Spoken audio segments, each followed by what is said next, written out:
భయం అన్నది జీవితంలో ఉండకూడదు.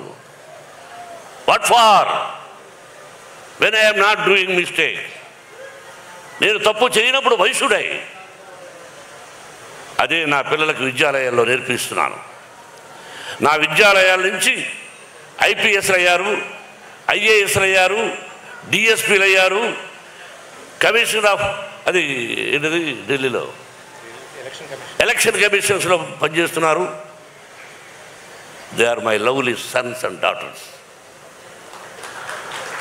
They are studying. దే మా మోహన్ బాబు యూనివర్సిటీలో చదివి వెళ్ళిన వాళ్ళు. భావి భారత పౌరులు మీరు. క్రమశిక్షణతో ఉండండి, ధైర్యంతో ఉండండి, తలవంచకండి అని చెప్పేవాడిని, చెబుతున్నాను కూడా. కాబట్టి అటువంటి జీవితం నాది. ఇంకా జీవితం ఎంతో ఉంది, మీకు తెలుసు. ఈ కన్నప్ప ఆ పరమేశ్వరుడి ఆశీర్వదించాడు. దాదాపు 7-8 సంవత్సరాల నుంచి కష్టపడ్డాడు. నా బిడ్డ ఎలా కష్టపడ్డాడు, ఈ సినిమా ఎలా తీసామనేది నేను చెప్పదలుచుకోలేదు.